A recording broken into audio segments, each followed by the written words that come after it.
Good morning. सीधा सौदा के ट्यूसडे एडिशन में आप सबका स्वागत है और इंटरेस्टिंग दिन है। कल हफ्ते की लड़खड़ाती शुरुआत, वोलेटाइल सेशन था, बड़े इवेंट्स इस हफ्ते तैयारी थी। सबसे इंपॉर्टेंट वो आज से जो 2 दिनों की फेड की बैठक की शुरुआत हो रही है, पर हाईलाइट था वो इनिशियल डिप्स में को ड्यूली बाय करा बाजार। तो टेक्सचर क्लियर है इस मार्केट का, ये अभी भी बाय ऑन डिप्स का मार्केट है। वो बिल्कुल स्क्रीन चीख चीख के कल कह रही थी। लेकिन क्या कल के अप मूव्स के बाद फर्दर लेग्स आज के सेशन में देखने को मिलेंगे? ये एनीबॉडीज गेस, क्योंकि इस समय एसजीएक्स निफ्टी एकदम फ्लैटिश ओपनिंग के इंडिकेशंस देता हुआ, इनफैक्ट अक्रॉस द ग्लोब इसी तरह का कंसोलिडेशन, रिस्ट्रिक्टेड अपसाइड नजर आ रहे हैं उस फेड मीट के आउटकम से पहले। ध्यान रखें, फेड की बैठक कल खत्म होगी, परसों सुबह हम लोग उस पर रिएक्ट कर रहे होंगे। तो पिच थोड़ी सी कंसोलिडेशन वाले मोड वाली और टेक्सचर बाय ऑन डिप्स का, लेकिन सॉरी ग्राउंड ऐसा है। पिच तो नीरज जी बताएंगे। नीरज जी, लेकिन आज की पिच कैसी है, कैसे अप्रोच करना है मार्केट्स को? देखिए, फोकस तो खरीदारी की तरफ ही है और जहाँ तक पिच की बात है तो बहुत ख़राब नहीं लग रही है, ठीक ही है पिच, क्योंकि ग्लोबल मार्केट से वैसे कोई बहुत संकेत नहीं है जहाँ पे चिंता हो। चिंता एक होनी चाहिए, कल जो इन्फ्लेशन के नंबर्स आए इंडिया में बहुत ज़्यादा बढ़ के आए हैं, बहुत ही ज़्यादा बढ़ के आए हैं, तो उसकी थोड़ी चिंता होनी चाहिए। बैंक के स्टॉक्स देखने पड़ेंगे कैसे रिएक्ट करते हैं। हालांकि कुछ लोग ये कह रहे हैं कि एकदम से जब अनलॉक हुआ है तो उसके बाद ये आपको नंबर्स दिख रहे हैं, आते आने वाले समय में थोड़ा सा ये स्टेबलाइज होंगे, थोड़ा नीचे आएंगे, लेकिन मुश्किल तो होगी। अगर ये नंबर सस्टेन कर जाते हैं 1-2 महीने और, तो फिर बहुत मुश्किल है। तो इन्फ्लेशन के नंबर्स पे भी मार्केट रिएक्ट करेगा, ये नहीं भूलना चाहिए। और क्रूड आपका जो है उसको और दिक्कत दे रहा है। तो ये 2 फैक्टर्स जहाँ पे थोड़ी चिंता करनी चाहिए, लेकिन फिर भी बाई साइड में ही है मेरी पूरी टीम। बाय साइड मेरे ख्याल से मेरे भी 10 के 10 बाय साइड के हैं आज भी, क्योंकि टेक्सचर क्लियर है, मन खरीदारी करने का ही है। स्टॉक स्पेसिफिक एक्शन पे फोकस करेंगे, इंडेक्स जरूर शायद कंसोलिडेशन के मोड में आपको नजर आए। तो आपने कहा इन्फ्लेशन चिंता, उसमें कच्चे तेल का तड़का, तो क्यों ना उस कच्चे तेल की तेजी को भुनाई लिया जाए स्टॉक मार्केट में। तो शुरुआत उसी के साथ, वाकई कच्चे तेल में अच्छा उछाल, वो $70 का थ्रेशोल्ड जब से ब्रीच कराया, डे ऑन डे बढ़िया जंप आपको नाइमेक्स और ब्रेंट दोनों में नजर आएगा। ब्रेंट तो अब $74 की तरफ बढ़ रहा है, लग रहा है वो $80 के आंकड़े जल्द आपको आपकी स्क्रीन पे नजर आएंगे। तो ऐसे में कच्चे तेल पर फोकस 2 स्टॉक्स लेकर आया हूं। पहला तो कई बार मेंशन कर चुका हूं, बल्कि दोनों ही स्टॉक्स कई बार मेंशन कर चुका हूं। पहला है ऑयल इंडिया। अब अपस्ट्रीम ऑयल कंपनी, कच्चे तेल की तेजी का सीधा फायदा मिलता है, सेंटिमेंट पॉजिटिव होता है और इवेंचुअली धंधे के लिए पॉजिटिव होता है। तो ये कंपनी वैसे ही फोकस में, पर इसको अलग से इसलिए मेंशन कर रहा हूं हमेशा क्योंकि इसकी, इन स्टॉक्स की खैर बुक वैल्यू देखने का ही नहीं है, इसके तो 250 रुपए से ज्यादा की बुक वैल्यू है। ये स्टॉक आज भी 140-130 के जोन्स पर आपको कामकाज करता हुआ नजर आएगा।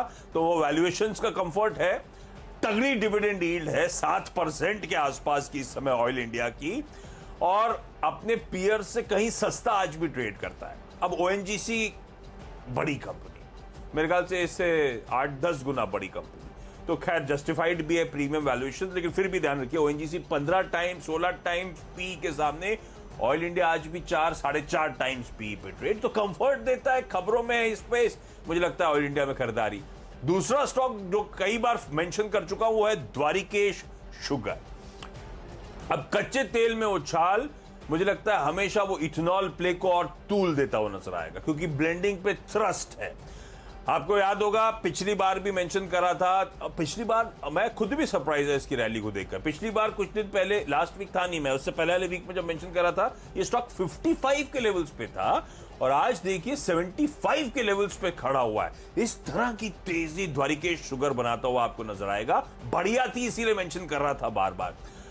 ये कच्चा तेल में जब पिछली बार उबाल आया था तो गवर्नमेंट की तरफ से स्टेटमेंट्स क्या आए थे, 2023 तक एम कर रहे हैं 20% ब्लेंडिंग की तरफ हम मूव करना शुरू कर देंगे। 20% ब्लेंडिंग यानी कि इथेनॉल स्टोरी अभी तो और तूल पकड़ती हुई नजर आएगी। और इस कंपनी ने तो ऑलरेडी अपनी डिस्टिलरी कैपेसिटी बढ़ा दी थी, मेरे ख्याल से 1.3 के आसपास डिस्टिलरी कैपेसिटी इस कंपनी की पहुंच चुकी थी, 1.3 लाख लीटर्स के आसपास जो बढ़ाई थी उसके बाद, तो इसको पहले उसका फायदा मिलता है। दूसरा, शुगर कंपनीज, कल भी आपने जब स्क्रीन पे चारों तरफ पिटाई हो रही थी, शुगर कंपनीज का आउट परफॉर्मेंस देखा था। ना सिर्फ इथेनॉल का प्ले, चीनी, वो ब्राजील के वो ड्रॉट जो आया 91 ईयर्स में पहली बार, पहली बार 91 ईयर्स में सबसे वर्स्ट ड्रॉट, सूखा जो पड़ा है, उसका इंपैक्ट इंटरनेशनल चीनी कीमतों में लगातार आप देख रहे हैं पड़ता हुआ नजर आ रहा है। रिसेंटली सर्किट फिल्टर्स डिवाइस हुए थे तो इसका तो 10 से बढ़ाकर 20% कर दिया गया था। तो काफी कुछ है और हमेशा कंफर्ट ये देता है क्योंकि सेक्टर का पीए 40-45 का, स्टॉक का पीए 15 टाइम्स के आसपास का, तो हर चीज में कंफर्ट देता है, इसलिए मेंशन करता हूं। और Q4 के नंबर्स जो स्ट्रांग आए थे वो और उस कंफर्ट को बढ़ाता है, इसलिए द्वारिकेश शुगर अगला स्टॉक। इसी कड़ी में जोड़ लीजिए एक सरकारी कंपनी और ऑयल इंडिया के बाद, वो है कोल इंडिया। ठंडा स्टॉक, मैं जानता हूं सबने पैसा गवाया है स्टॉक में, बहुत ज्यादा कमा के नहीं दिया इन्वेस्टर्स को खास तौर पे, लेकिन इस समय ट्रेडिंग कम है। एनर्जी स्टॉक्स फोकस में कोल इंडिया 160 के लेवल्स पे ट्रेड कर रहा है और कोल इंडिया की हाईलाइट रही है कल जो नंबर्स आए, वाकई स्ट्रांग है, रियलाइजेशंस इंप्रूव हो रहे हैं, 3.5 रुपए का डिविडेंड दिया, रिसीवेबल्स जो थे वो कम होते हुए नजर आ रहे हैं, तो हर पैमाने पे नंबर्स अच्छे हैं, इसीलिए कोल इंडिया को बिल्ड अप रखिएगा। डिटेल्स धीरे धीरे करके चैनल पे आपको रिजल्ट्स की मिलती रहेंगी, मैं उसमें ज्यादा समय नहीं निकाल रहा, लेकिन हर पैमाने पे नंबर्स अच्छे हैं। थम्स अप ऑन नंबर्स को, और शायद कोल इंडिया आज पॉजिटिवली रिएक्ट करना चाहिए। बिल्कुल, शुरुआती 2 स्टॉक्स मेरे हैं जो कल पूरे दिन के दौरान सबसे ज़्यादा चर्चा में रहे, अदानी इंटरप्राइजेज और Adani ports and special economic zones.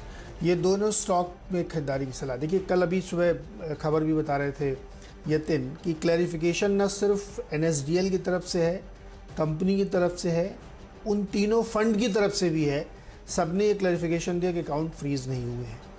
तो यहाँ पे जो कल भयानक शॉट्स लोगों ने बनाए थे, कुछ लोग तो जो स्मार्ट थे वो निकल गए थे 3 बजे के पहले ही, उनको समझ में आ गया था तो वो निकल गए थे, लेकिन कुछ लोग अभी भी रहे होंगे शॉर्ट्स, तो आज पूरे शॉर्ट्स आपको कवर होते हुए दिखेंगे। लेकिन एक राइडर है, चूँकि स्टॉक काफ़ी तेज़ी से गिरे थे, वोलेटाइल हो गए, आगे क्या खबर डेवलप होगी मुझे नहीं पता, इसलिए इसमें जो बहुत ही स्क्रीन स्मार्ट ट्रेडर हैं उनके लिए बहुत अच्छी अपॉर्चुनिटी है, क्योंकि आज आपको अच्छा बाउंस इसमें आता हुआ दिखेगा। सिटी की रिपोर्ट में पढ़ रहा था अभी जो थोड़ी देर पहले आई है कि जो भी ये खबर है इससे बिजनेस प्रॉस्पेक्ट्स पे कोई फ़र्क नहीं पड़ता है। अदानी पोर्ट में उनका टारगेट 1000 रुपये का है, तो मुझे लगता है कि इन दोनों स्टॉक्स को रडार पर रखना चाहिए। खरीदारी कर सकते हैं लेकिन स्मार्ट ट्रेडर ही करें, जो लोग थोड़ा सा कम स्क्रीन मैनेज करना आता है वो इससे दूर है, लेकिन अदानी पोर्ट और अदानी एंटरप्राइजेस दोनों में ही खरीदारी की राय होगी।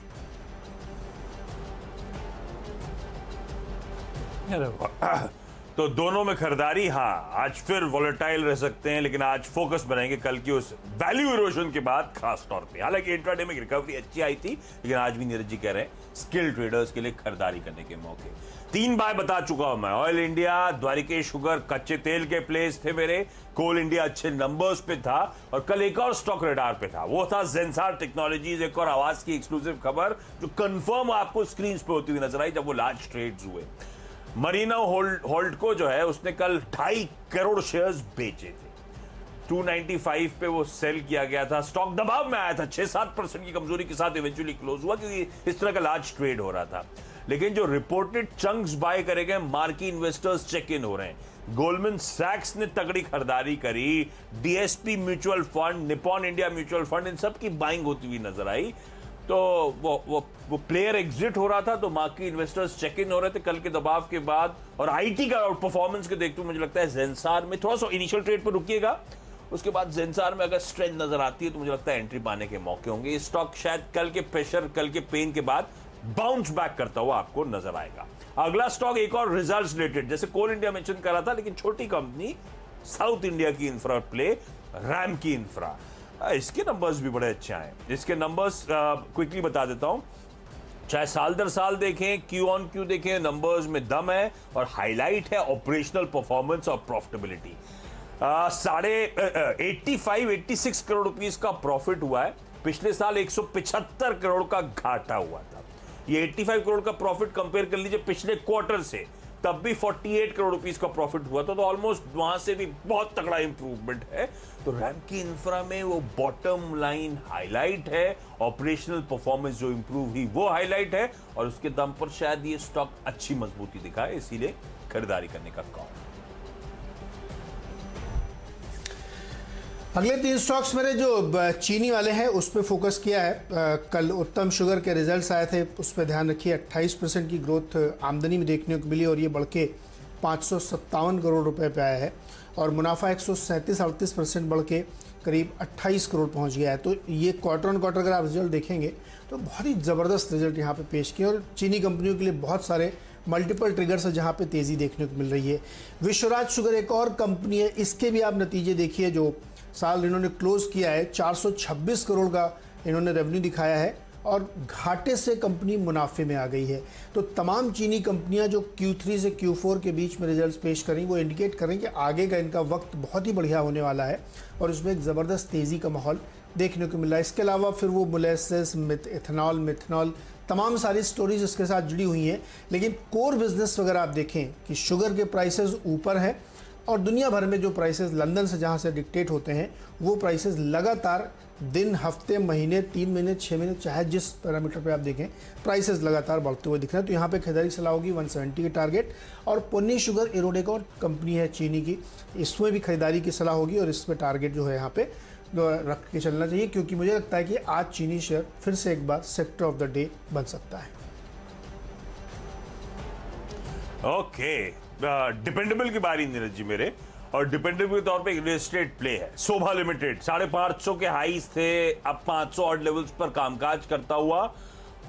खबरों का टेलविंड भी है स्टॉक के साथ। शोभा ने एक और साउथ मुंबई में बड़ी टाउन पार्क का प्रोजेक्ट लॉन्च करा है, जो ये कहते हैं न्यूयॉर्क की स्काईलाइन से इंस्पायर्ड है। खैर वो अपनी जगह बढ़िया लॉन्चेस हो रहे हैं, कंपनी अच्छी है, ऑफ हाइज ट्रेड कर रही है, इसीलिए मेंशन कर रहा हूं। मुझे लगता है हाई बीटास थोड़ा सा दिन के दौरान हो सकता है, सेंटिमेंट कुछ इंप्रूव हो रहा है कल के बजाय आज के दिन, तो हाई बीटास में आउट परफॉर्मेंस होगा। शोभा लिमिटेड को रडार रखिएगा। जेवी केमिकल हमारा डिपेंडेबल स्टॉक होगा और इसके जो नतीजे हैं Q4 के इंटरनेशनल मार्केट में बहुत बढ़िया बिजनेस किया। और एक टर्म याद रखिएगा, ऑपरेटिंग लेवरेज ज़बरदस्त इन्होंने किया था। मतलब ये होता है कि जो बहुत सारी इनकी अनयूज्ड फैसिलिटीज़ थी या अंडर यूटिलाइज थी, उसका यूटिलाइजेशन बढ़ता हुआ यहाँ पे दिखा। इसका फ़ायदा इनको मिला। रेवेन्यूज़ में करीब 20% की ग्रोथ है। एबिटा लेवल पे जो मैं लेवरेज की बात कर रहा हूँ 35% की यहाँ पे शानदार ग्रोथ देखने को मिली है और मार्जिन भी 3-4% बढ़ा है। तो मुझे लगता है जेवी केमिकल्स आज आपको बढ़िया प्रदर्शन दिखा सकता है। खरीदारी की सलाह होनी चाहिए। 1600 रुपये का इसमें आप टारगेट लेके चल सकते हैं। छोटा सा ब्रेक से लौट के आएंगे तो आपको बताएंगे फ्री हिट और पिंच हिटर्स।